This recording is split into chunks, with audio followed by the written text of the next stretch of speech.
الحمد لله نحمده ونستعينه ونستغفره ونؤمن به ونتوكل عليه ونعوذ بالله من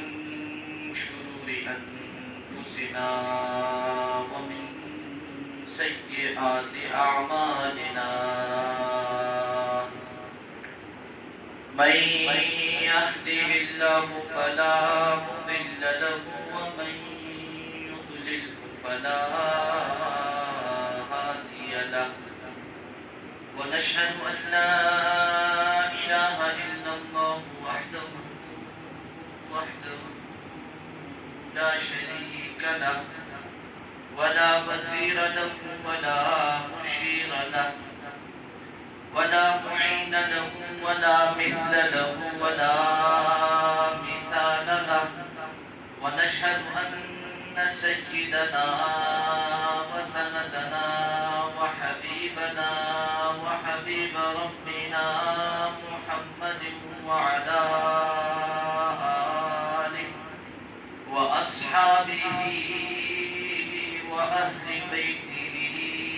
أجمعين أما بعد فأعوذ بالله من الشيطان الرجيم بسم الله الرحمن الرحيم وإذ أخذ الله ميثاق النبيين لما آتيتكم من كتاب وحكمة ثم جاءكم رسول مصدق لما معكم لتؤمنن به ولتنصرنه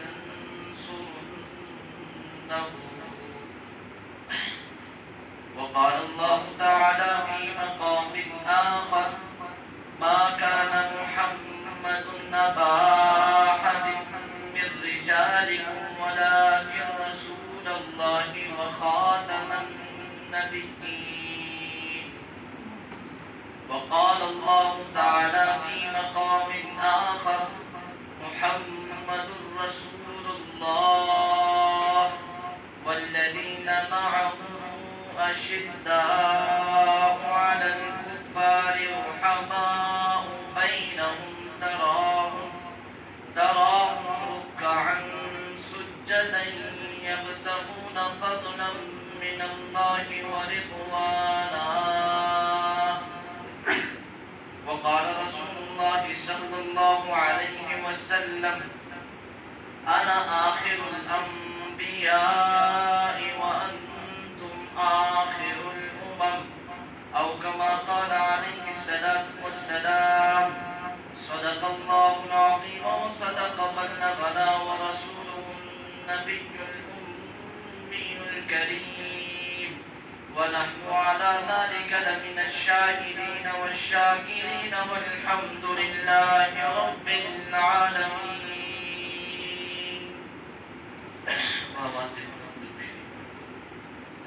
اللهم صل على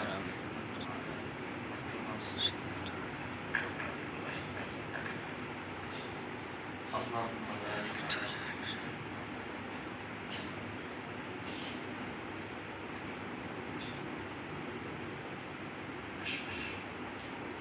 عزیزان محترم قادرین قدر دوستو بزرگوں اللہ رب العزت کا بہت ہی بڑا کرم اور احسان ہے کہ اللہ تعالیٰ نے ہمیں دین جیسی عظیم دولت سے سرفراز بنایا. اس پر اللہ کا جتنا شکر ادا کیا جائے وہ کم ہے. عزیزان محترم ہمارا تعلق جناب محمد رسول اللہ صلی اللہ علیہ وسلم سے ہے. ہم رسول اللہ صلی اللہ علیہ وسلم کی محبت ایمان کا حصہ سمجھتے ہیں. عزیزان محترم قابل قدر دوستو رسول اللہ صلی اللہ علیہ وسلم کی ذات رسول اللہ صلی اللہ علیہ وسلم کی صفات ہر اعتبار سے فوقیت رکھتی ہے. اس لیے ایک مومن مسلمان جناب رسول اللہ صلی اللہ علیہ وسلم سے اپنے جان مال عزت سے بڑھ کر کے محبت کرنے والا ہوتا ہے۔ آپ علیہ السلام نے فرمایا لا یؤمن احدکم حتی اکون احب الیہ من والدہ وولدہ والناس اجمعین۔ اس وقت تک انسان کا ایمان ہی کامل نہیں ہو سکتا جب تک جناب محمد رسول اللہ صلی اللہ علیہ وسلم کے ساتھ حقیقی معنوں میں محبت کرنے والا نہ ہو۔ تو ہم جناب رسول اللہ صلی اللہ علیہ وسلم کے ساتھ محبت کرتے ہیں، آپ علیہ السلام کی محبت کو ایمان کا حصہ سمجھتے ہیں۔ ستمبر کا مہینہ ہے، یہ مہینہ ایک تاریخی حیثیت رکھتا ہے۔ 7 ستمبر 1974 کو آئین پاکستان میں، پاکستان کے دستور میں جناب محمد رسول اللہ صلی اللہ علیہ وسلم کی محبت رکھنے والوں نے یکجا ہو کر اس محبت کا اظہار اس صورت میں کیا کہ جن لوگوں نے جناب محمد رسول اللہ صلی اللہ علیہ وسلم کی عزت پر، جناب رسول اللہ صلی اللہ علیہ وسلم کی ناموس پر، جناب رسول اللہ صلی اللہ علیہ وسلم کی صفت ختم نبوت پر وار کیا، آپ علیہ السلام کے آپ صلی اللہ علیہ وسلم کی محبت کا تقاضا یہی تھا کہ اس موقع پر سب یکجا ہو کر سب لوگوں نے اپنے تمام مسائل کو بسے پشت ڈال کر کے جناب رسول اللہ صلی اللہ علیہ وسلم سے محبت کا اظہار کیا کہ آئین پاکستان میں اس گروہ کو جنہوں نے رسول اللہ صلی اللہ علیہ وسلم کی ناموس پر وار کر کے، آپ علیہ السلام کی عزت پر وار کر کے ختم نبوت جو رسول اللہ صلی اللہ علیہ وسلم کی صفت ہے، جس پر ایک مسلمان ایمان رکھتا ہے، اس پر ڈاکہ مارنے کی کوشش کی، تو ایسے موقع پر آئین پاکستان کے اندر اس فرقے کو، قادیانیت کو غیر مسلم اقلیت قرار دیا گیا۔ اس لحاظ سے یہ ستمبر کا مہینہ انتہائی تاریخ ساز مہینہ ہے۔ ہم مسلمانوں کو اس بارے میں معلومات بھی ہونی چاہیے اور مسلمانوں کا یہ فریضہ بنتا ہے جناب رسول اللہ صلی اللہ علیہ وسلم کی جہاں اور بہت ساری صفات کا تذکرہ ہو رہا ہوتا ہے، جہاں اور بہت ساری صفات آپ علیہ السلام کی سیرت سے واقفیت کا تذکرہ ہر جگہ ہو رہا ہوتا ہے، وہاں پر اس بات کا تذکرہ بھی ہونا چاہیے کہ جناب محمد رسول اللہ صلی اللہ علیہ وسلم جو ایک سلسلہ حضرت آدم علیہ السلام سے لے کر کے حضرت جناب محمد رسول اللہ صلی اللہ علیہ وسلم تک اللہ تعالی نے معاون فرمایا تھا، اس کی آخری کڑی جناب رسول اللہ صلی اللہ علیہ وسلم بن کر کے آئے تھے کہ عقیدہ اور یہ نظریہ ایک مسلمان کا ہونا بھی چاہیے اور اس کے متعلق مسلمان کو معلومات بھی ہونی چاہیے۔ مسلمان کو معلوم ہو کہ جناب محمد رسول اللہ صلی اللہ علیہ وسلم سے متعلق عقیدہ ختم نبوت کا اسلام میں کیا حیثیت ہے اس کی، اور اسلام نے اس کا تقاضا کیا ہے، اور اس کی ایک کیا وہ ضرورت کیا ہے کہ ایک مسلمان کو اس کے بارے میں معلومات کا ہونا انتہائی ضروری ہے۔ عزیزان محترم، ہم نماز پڑھتے ہیں، نماز میں الحمدللہ رب العالمین الرحمن الرحیم مالک یوم الدین، اس لیے میں کہتا ہوں کہ بھئی جب نماز ہم پڑھ رہے ہوتے ہیں نا، اس نماز سے متعلق ہمیں ہر مسلمان کو کم از کم اتنا ہو کہ اس کا معنی اور اس کا مطلب اور اس کا مفہوم ہر انسان کو آنا چاہیے، کیونکہ نماز ایک ایسا ذریعہ ہے مسلمان کے لیے، اللہ تعالیٰ نے مقرر فرمایا ہے کہ اس میں ایک مسلمان اللہ تعالیٰ سے دن میں 5 وقت میں ہر رکعت کے اندر سورہ فاتحہ پڑھ کے اللہ تعالیٰ سے بہت سارے عہد و پیمان کرتا ہے، بہت سارے وعدے اللہ تعالیٰ سے نماز میں کر رہا ہوتا ہے، تو اس کی طرف توجہ اور فکر بھی ہونی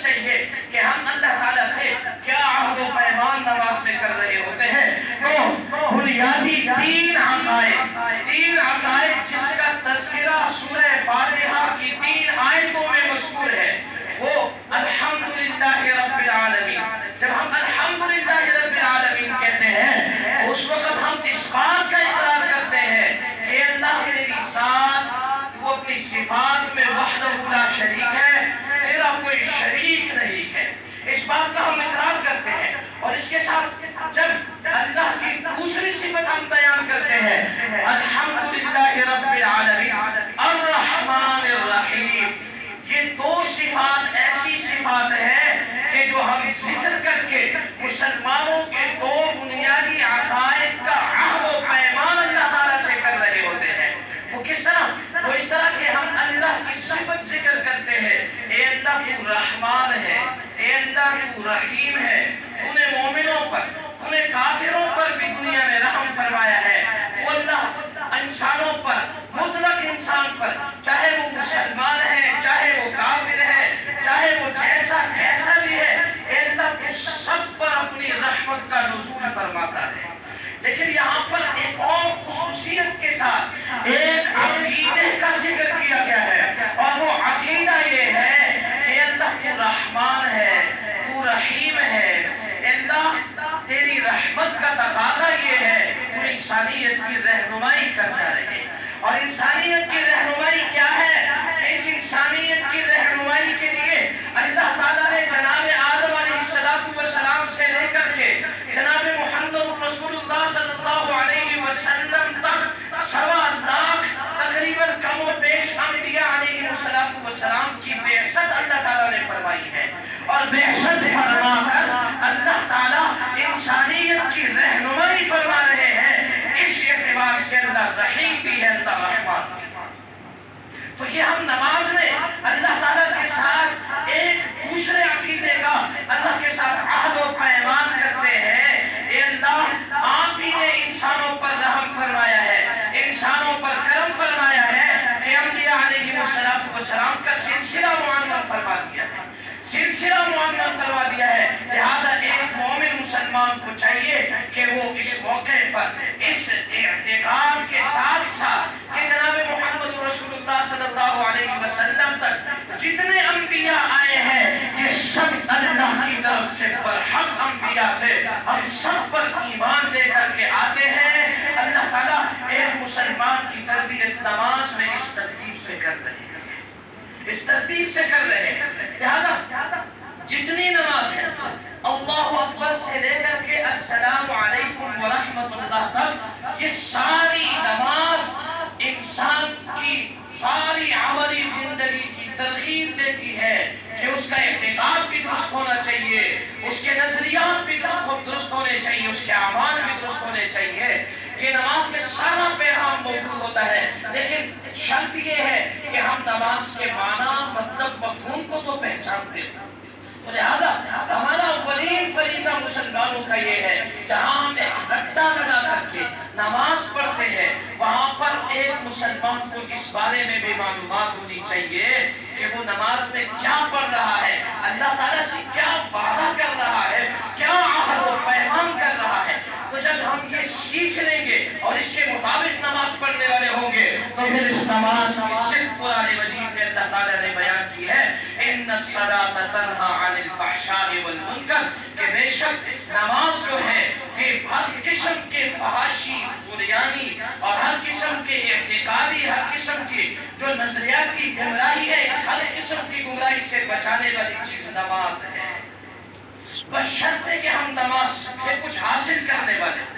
تو عزیزان محترم، میرا آج کا موضوع رسول اللہ صلی اللہ علیہ وسلم کی ذات سے متعلق ہے۔ تو اس نماز کے اندر رسول اللہ صلی اللہ علیہ وسلم کی ذات سے متعلق عقیدہ ختم نبوت کا بھی ذکر ہے کہ جب اللہ تعالیٰ رحیم ہے، اللہ تعالیٰ ارحم الراحمین ہے، تو اللہ تعالیٰ کی رحمت کا تقاضا یہ ہے کہ اس نے مسلمانوں پر مہربانی فرما کر آخر میں جناب محمد رسول اللہ صلی اللہ علیہ وسلم جو ساری کائنات کے لیے رحمت للعالمین ہے، آپ کو رحمت بنا کر کے مبعوث فرمایا ہے، رحمت بنا کر کے مبعوث فرمایا ہے۔ یہ دوسرا عقیدہ جس کا ہم نماز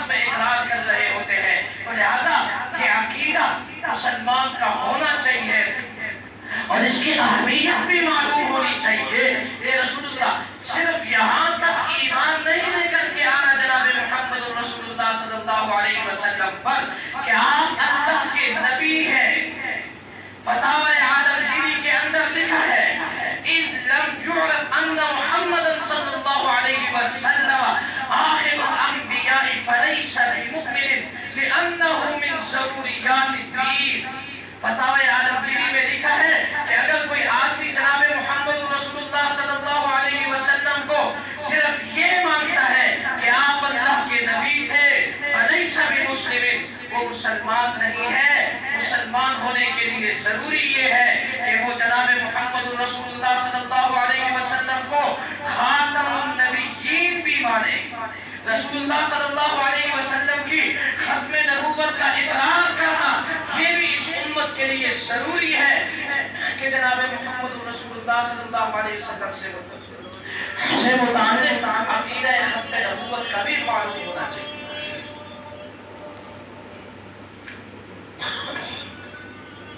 تو عزیزان محترم، ہم جناب محمد رسول اللہ صلی اللہ علیہ وسلم کے امتی ہیں۔ ہمیں اس بارے میں بھی پتا ہونا چاہیے کہ آپ علیہ السلام اللہ تعالیٰ کے آخری نبی ہیں۔ اور پھر صرف یہ یہاں تک نہیں بلکہ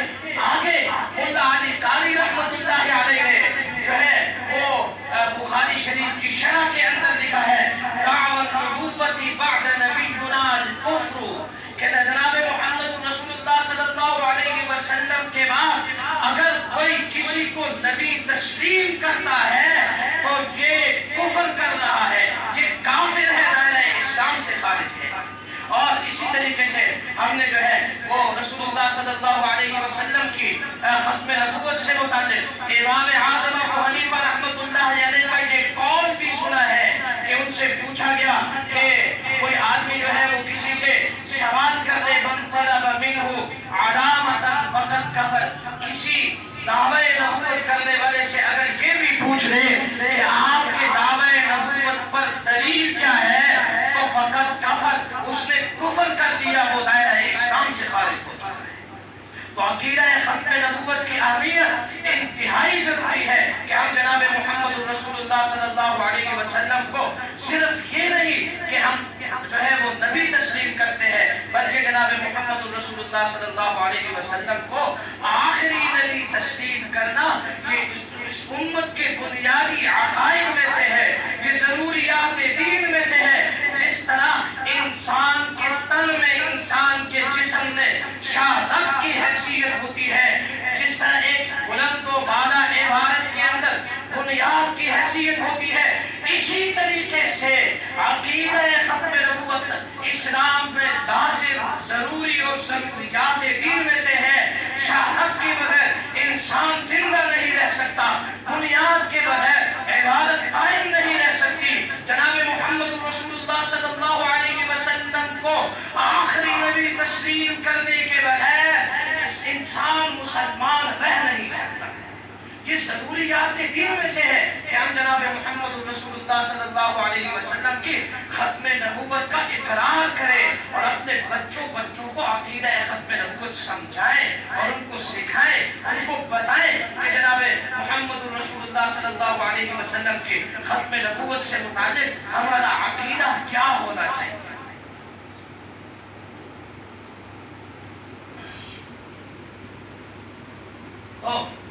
عزیزان محترم، میں عرض کر رہا تھا جناب محمد رسول اللہ صلی اللہ علیہ وسلم سے متعلق ختم نبوت سے متعلق ہر مسلمان کا اعتقاد عقیدہ مضبوط ہونا چاہیے، اس کو معلوم ہو کہ رسول اللہ صلی اللہ علیہ وسلم جو ہے وہ آخری نبی ہے، آپ کے بعد کوئی نیا نبی نہیں آئے گا۔ اور اسی طریقے سے صحابہ اکرام رضوان اللہ تعالی علیہم اجمعین نے اپنے دور کے اندر صحابہ اکرام کی جماعت ایسی جماعت ہے کہ جناب محمد رسول اللہ صلی اللہ علیہ وسلم نے ان کی براہ راست تربیت فرمائی ہے، براہ راست تربیت فرمائی ہے۔ ان صحابہ کی ہستیوں کو اگر درمیان سے ہٹا دو گے تو صحابہ اکرام رضوان اللہ تعالی علیہم اجمعین کے بغیر یہ قرآن کریم ہم ثابت نہیں کر سکتے ہیں کہ یہ اللہ تعالیٰ کی کتاب ہے۔ یہ صحابہ اکرام رضوان اللہ تعالی علیہ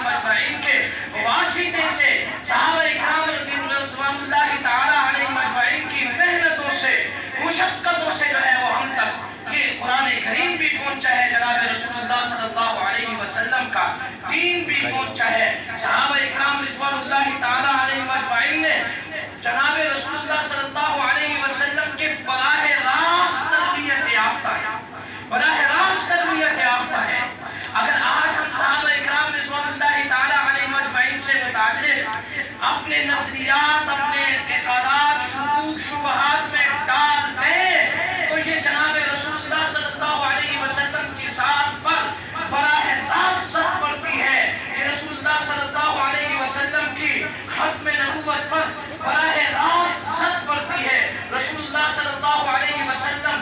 کو ایسے ساتھی میسر نہ ہوئے کہ وہ جو ہے جن کی تربیت کرتے اور وہ جو ہے وہ دین ہمارے تک پہنچاتے. یہ اعتراض جناب رسول اللہ صلی اللہ علیہ وسلم پر بنتا ہے. آپ علیہ السلام کی گستاخی بنتی ہے. لہٰذا ایک مسلمان کو جہاں رسول اللہ صلی اللہ علیہ وسلم کی سیرت سے متعلق، رسول اللہ صلی اللہ علیہ وسلم کی محبت، رسول اللہ صلی اللہ علیہ وسلم کا عشق جہاں اس کی ایمان کا حصہ ہے، وہاں صحابہ اکرام رضوان اللہ تعالی علیہ اجمعین کی محبت بھی ایمان کا حصہ ہے. اگر وہ صحابہ سے محبت نہیں کرتا ہے، صحابہ اکرام رضوان اللہ تعالی علیہ اجمعین سے اپنا ناطہ توڑتا ہے، ان پر اعتراضات کرتا ہے، تو یہ اعتراض جناب رسول اللہ صلی اللہ علیہ وسلم پر براہ راست ہوتا ہے. وہ صحابہ کا بھی گستاخ ہے، رسول اللہ صلی اللہ علیہ وسلم کی ذات کا، رسول اللہ صلی اللہ علیہ وسلم کی سیرت کا، رسول اللہ صلی اللہ علیہ وسلم کی ذات کا بھی براہ راست گستاخی کرنے والا ہے.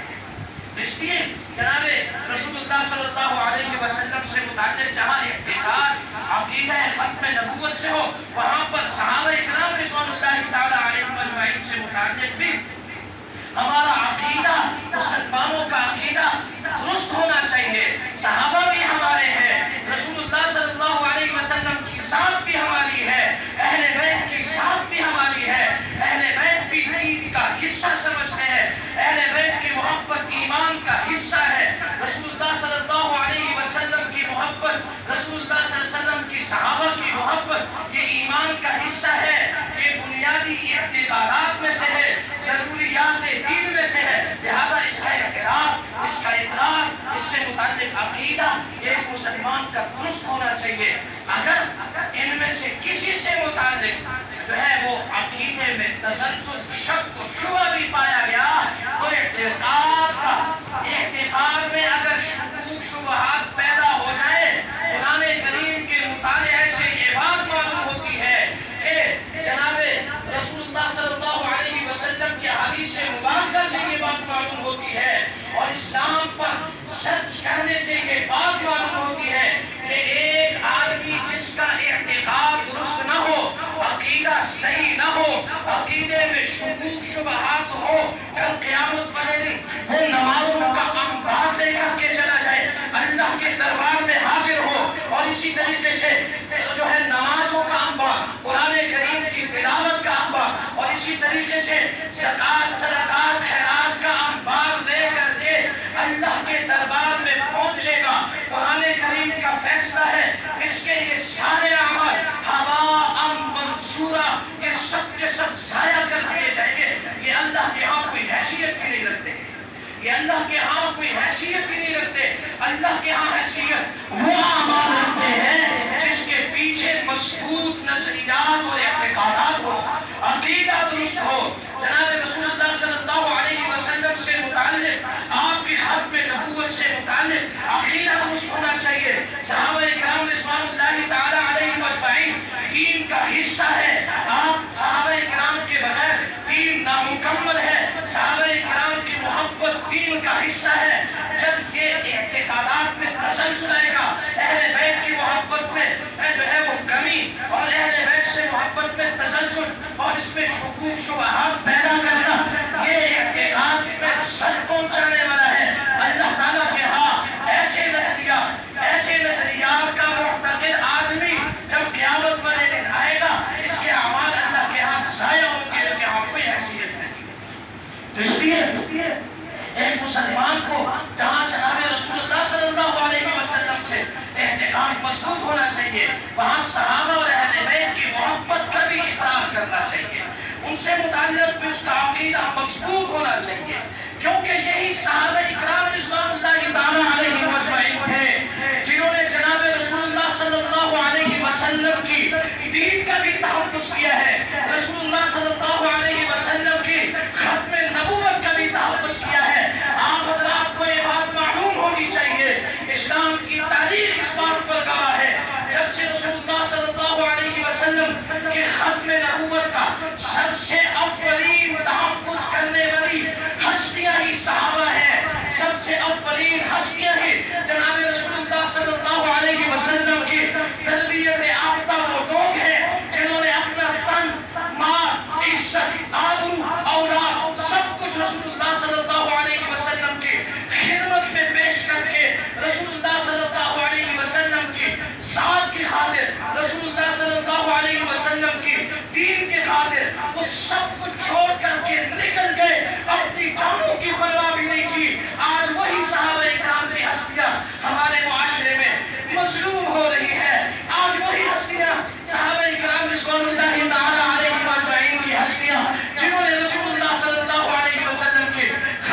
کسی نے جب دعوی نبوت کیا ہے اور اس نے کہا ہے کہ میں رسول اللہ صلی اللہ علیہ وسلم کے بعد نبی ہوں، مجھے نبی تسلیم کر لو، تو اس کو فاصل جہنم کرنے کے لیے صحابہ کرام کی تربیت، رسول اللہ صلی اللہ علیہ وسلم کی تربیت یافتہ صحابہ کرام میں سے ایک صحابی اٹھے ہیں اور جا کر کے رسول اللہ صلی اللہ علیہ وسلم کی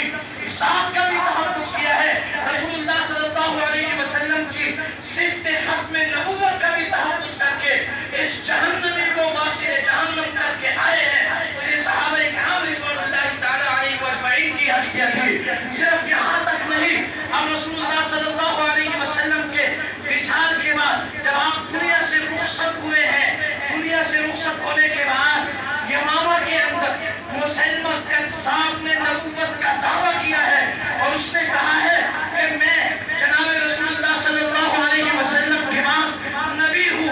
سیدنا ابو بکر صدیق رضی اللہ تعالی عنہ جب خلافت سنبھالی ہے تو خلافت سنبھالنے کے بعد جو اولین کام انہوں نے کیا ہے، صحابہ کرام رضوان اللہ تعالی علیہ اجمعین کو اکٹھا کر کے مشورہ کیا گیا کہ منکرین زکات بھی عروج پر ہیں اور اس کے ساتھ ساتھ اور بھی بہت سارے ارتداد کے جو فرقے ہیں وہ وجود میں آ چکے ہیں، لہذا تشکیل یوں ہونی چاہیے، کسی کو جو ہے وہ ارتدادیوں کے خلاف بھیجنا چاہیے، کسی کو منکرین زکات کے خلاف بھیجنا چاہیے۔ سیدنا ابو بکر صدیق رضی اللہ تعالی عنہ کا وہ مدبرانہ فیصلہ جو انہوں نے فرمایا، انہوں نے فرمایا مکہ چھوڑ دو، مدینہ چھوڑ دو، یمامہ کے میدان کی طرف نکل جاؤ۔ کیوں؟ وہاں جناب رسول اللہ صلی اللہ علیہ وسلم کی صرف آپ علیہ السلام کی ختم نبوت کا مسئلہ ہے۔ صحابہ کرام نے اپنے گھر چھوڑے ہیں، اپنے انفرادی معاملات چھوڑے ہیں اور اسی طریقے سے اپنی انفرادی ضروریات چھوڑ کر کے صحابہ کرام نے بیویوں کو، بچوں کو، سب کو چھوڑ کر کے یمامہ کے میدان کی طرف اور صحابہ کرام رضوان اللہ تعالی علیہ اجمعین کا یہ اولین اجماع جو ہوا ہے وہ اسی بات پر ہوا ہے کہ جو رسول اللہ صلی اللہ علیہ وسلم کے بعد دعوی نبوت کرتا ہے اس کو فاصل جہنم کرنا چاہیے۔ سیدنا ابو بکر صدیق رضی اللہ تعالی عنہ ان سب کو ساتھ لے کر کے یمامہ کے میدان کی طرف گئے ہیں اور جا کر کے وہاں مسلمہ کذاب کی خاطر جو خلاف جنگ لڑی ہے، اور یہ وہ جنگ ہے اسلامی تاریخ کی جتنی جنگ رسول اللہ صلی اللہ علیہ وسلم نے لڑی ہے، تمام غزوات میں 260 صحابہ کرام رضوان اللہ تعالی علیہ اجمعین شہید ہوئے ہیں۔ تقریباً 27 غزوات ہے جس میں جو ہے وہ 60 صحابہ کرام شہید ہوئے ہیں، لیکن ختم نبوت کے تحفظ کی جنگ وہ جنگ ہے جو سیدنا ابو بکر صدیق رضی اللہ تعالیٰ عنہ کے ہاتھ پر بیٹھ کر کے یمامہ کے میدان میں لڑی گئی ہے، اور یہ ایسی جنگ ہے جس میں 1200 صحابہ کرام نے اپنی جانوں کا نذرانہ پیش کیا ہے۔ صرف یہاں تک نہیں، جن میں 700 صحابہ کرام قرآن مجید کے حافظ تھے، قرآن مجید کو اپنے سینوں میں لیے ہوئے تھے، اور یہ وہ وقت تھا جب قرآن کریم کا کوئی مسودہ یکجا نہیں تھا، الگ الگ تو تھے لیکن یکجا مسودہ موجود نہیں تھا۔ حافظ قرآن کی اس وقت بہت بڑی قیمت تھی۔ اس موقع پر صحابہ کرام 700 صحابہ کرام رضوان اللہ تعالی علیہ اجمعین نے جناب رسول اللہ صلی اللہ علیہ وسلم کی ختم نبوت کا تحفظ کر کے یمامہ کے میدان میں مسلمہ کذاب کے فتنے کو ختم کیا، نیست و نابود کیا، اور وہ فتنہ یمامہ کے میدان میں ختم ہو گیا، اور جناب رسول اللہ صلی اللہ علیہ وسلم کی ذات کا اس طور پر انہوں نے تحفظ کیا ہے۔ یہ تحفظ کرنے والی ذات، یہ تحفظ کرنے والی ہستیاں صحابہ کرام رضوان اللہ تعالی علیہ اجمعین کی ہستیاں تھی، جنہوں نے سب کچھ رسول اللہ صلی اللہ علیہ وسلم پر لٹا دیا۔ ہمارے لیے پیغمبر کی ذات بھی سب سے اعلیٰ ہے اور صحابہ کرام رضوان اللہ تعالی علیہ اجمعین کی ذات بھی سب سے اعلیٰ ہے، کیونکہ یہی صحابہ کرام رضوان اللہ تعالی علیہ اجمعین ہیں جنہوں نے رسول اللہ صلی اللہ علیہ وسلم کی ذات کا تحفظ کیا۔